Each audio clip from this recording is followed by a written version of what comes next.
Hello everybody, welcome back to Reestablish Nature. Thank you so much for joining me today for week 6 garden tour. Did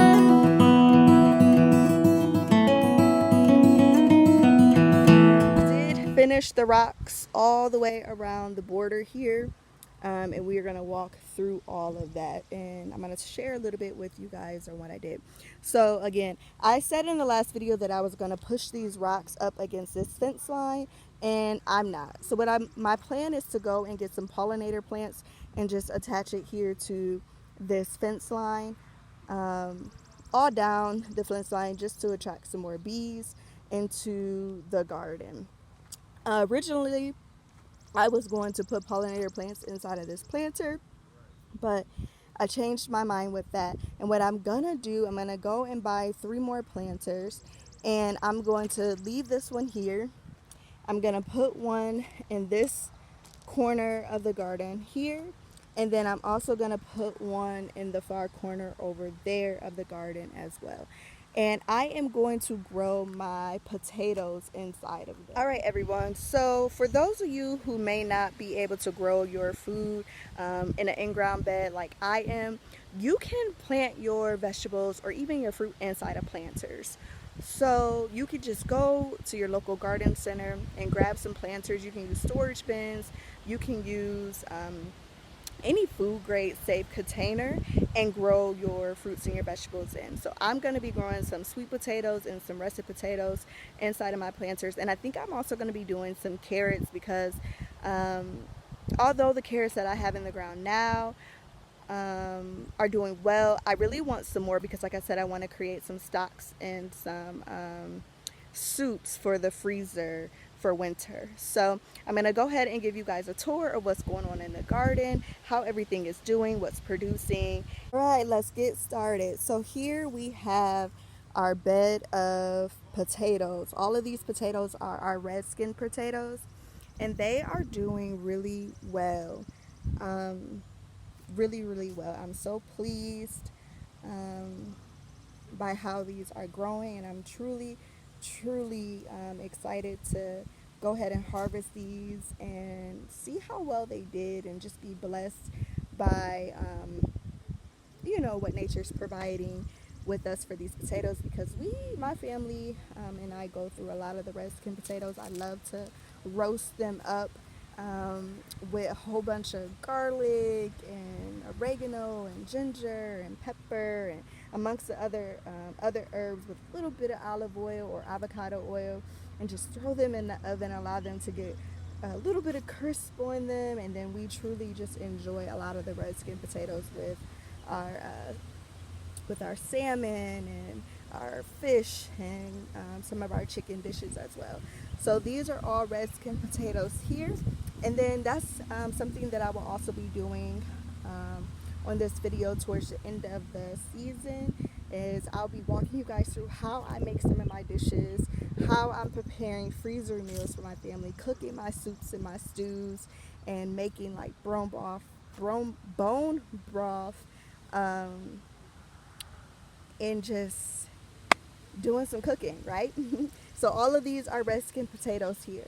And then here is the blueberry plant. Again, we had got hit with a really harsh cold front back in May, and I have been struggling to get this blueberry plant back to life. It looks a lot better than what it has been, and then I do have some flowering here, which is a really good thing, like some berries starting here. So that's a really good sign that what I'm doing, which is really just feeding it a lot of water, has been helping to bring this plant back to life.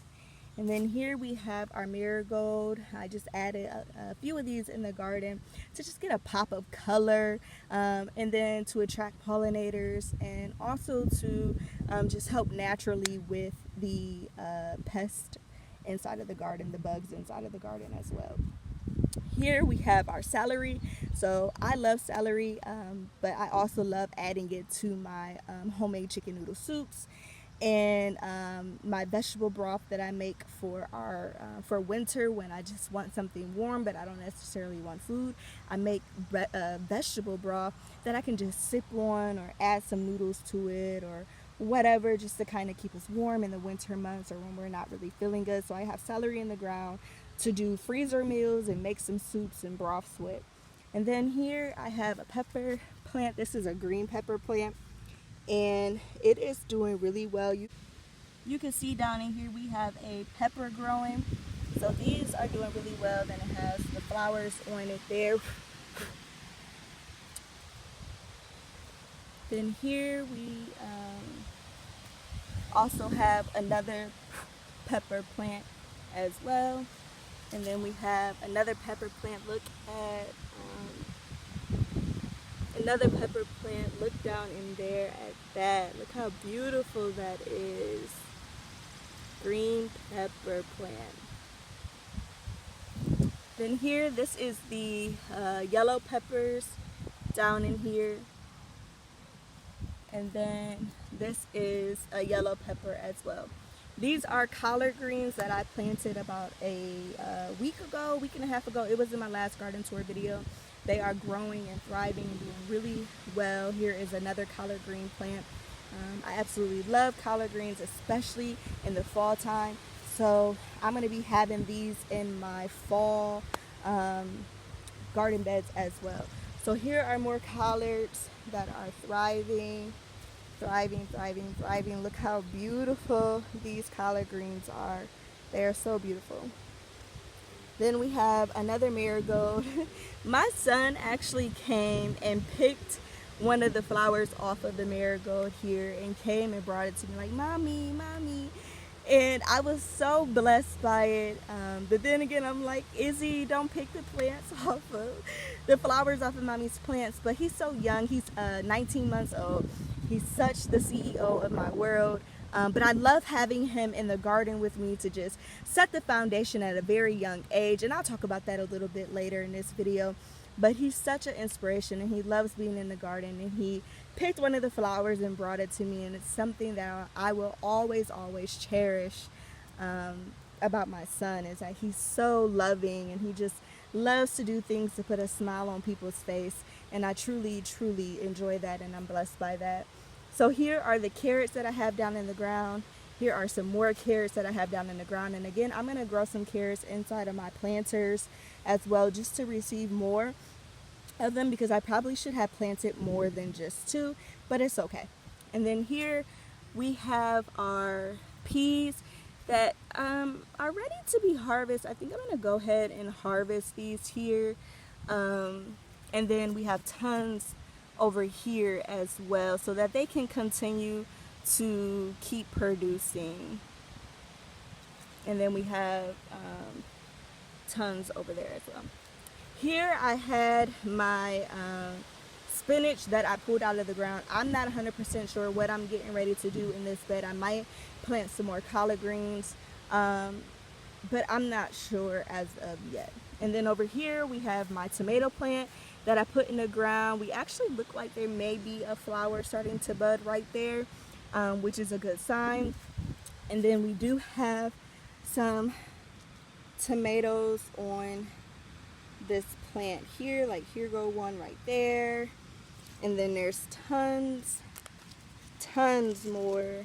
Look at the cluster down in here of tomatoes. And then there's a few up here as well. So this plant is doing really good. I did prune this plant, and you can see down here I tried to keep the stems at the bottom as clean as possible so that nothing is touching the ground. And that is just to kind of help prevent, if there's any disease in the soil or anything like that, then it won't splash back up on the plants. So here is another tomato plant that I pruned as well, and you can see we have some tomatoes forming down here. That's 1 and 2. There's another one back in there, 3. There's a baby one up in here. So 4, 5, 6. So there's tons growing on this plant as well.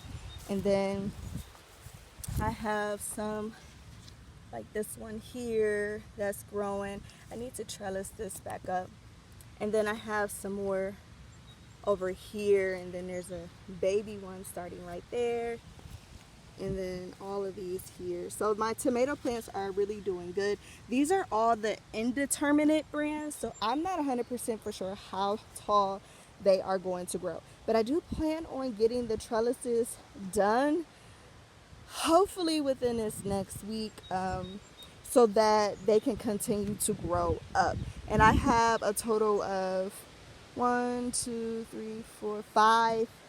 tomato plants. Here we have more pepper plants. So this is another green pepper plant. Look at that down in there. And then I have some more that are starting as well. This is another green pepper plant, and I have three that are doing really good on this plant as well. This is another green pepper plant. We eat tons and tons of green peppers, and then this is another one. I also have some red pepper plants. That might have been the two up front, because I also have 2 of the red pepper plants. Here we have my onions that I planted and made the rookie mistake of planting them and not laying anything down to help with the weeds. So I'm not 100% for sure what is onions and what is not onions.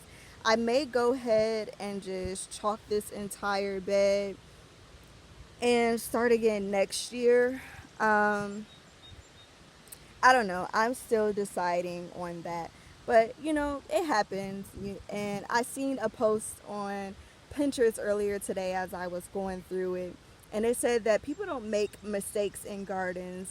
They have experiences, right? And they have lessons. And that's what it's all about. It's not a mistake. I experimented. I tried something out. It didn't work out for me. And maybe it is working out for me. I won't know until I actually dig all this up how well the onions did. So, and I may just wait it out and see what happens. But you guys will get to go on that journey with me. So I want to point out that against this fence line here, I am going to be planting some sunflowers so that they can just grow up the fence line right here. And then I'll have the other planter there, and all of this will be sunflowers. Over here we have my cantaloupe plant that is doing really well. It's starting to run, which is okay because I have all this open space, but I do have my strawberries planted next to it, which is starting to run as well. So my plan is to get the trellis put up so that I can grow everything vertically, and it just gives more space inside of the garden. So we have our strawberry plant, which is producing some runners here. So it's time to trellis those up as well. Then I have another marigold here. And then we have our cucumber plants. So I need to get that trellised here. So our cucumber plants, I swear these are growing overnight, y'all. So I am going to get that trellised up. But all of these are cucumber plants. There are 5 of them. And they are doing really good. I don't see any fruit. There's flowers on here though, but I don't see any fruit or any cucumbers on them as of yet. So we'll just keep an eye. They are growing. They are doing really well, but I will keep an eye on them. And then my plan is to use some of my essential oils, such as my wild orange, to come out here and attract some more pollinators. I did see a few bees in the garden today before I started to do this garden tour, so that is a good sign. All right, everyone, so that completes week 6 garden tour, and as you can tell, there are a lot of the plants are thriving and doing well and really producing. So again, thank you all for joining me today for Reestablish Nature week 6 garden tour. Until next week, you all have a blessed week. Thank you.